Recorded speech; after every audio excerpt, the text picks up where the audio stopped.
Well, the death toll ticks higher in our state. At least 20 people have died from the coronavirus here as confirmed cases surged to more than 1,600. Hello, everybody. I'm Rick Ritter. And I'm Denise Koch. Among the newly reported deaths, a woman in Baltimore City and a woman in Frederick County. And this comes as the country reaches a grim milestone. Nationwide, more than 3,600 people have now died. That is more than China's official count. We have extensive live team coverage tonight. We're going to begin with WJZ investigator Mike Helgren.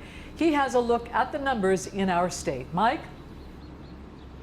Denise and Rick, there's been a 25% increase just today in the number of reported deaths in Maryland. Baltimore County alone now has 227 confirmed cases, and the governor says it's only going to get worse. Cases of the coronavirus in Maryland surged to more than 1,600, and the state reported more deaths. A man in Carroll County in his 80s with underlying health conditions. Another man from Howard County, also in his 80s with underlying health conditions. A man from Prince George's County in his 40s with no underlying health conditions. A woman from Baltimore City in her 70s with underlying health conditions.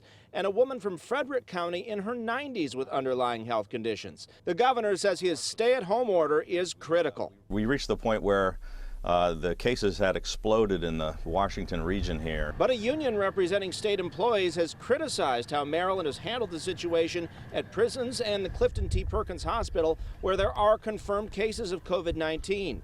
A correctional officer based in the Jessup area spoke about the dangers on the job. My fear is that it's already spread through the prison, and it's just going to continue to spread like wildfire, and then it's going to be a disaster.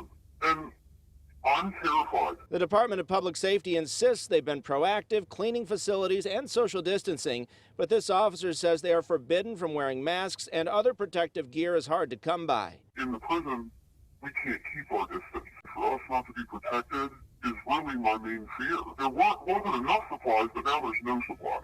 Maryland is already dealing with a deadly outbreak at a nursing home in Mount Airy. There's a positive case at an Amazon facility in Baltimore. And in Baltimore County, 32 officers are in quarantine after 2 tested positive. This is a crisis unlike anything we've seen before. Unlike a snowstorm, flood, or a hurricane, it's impossible to know exactly how long this will last.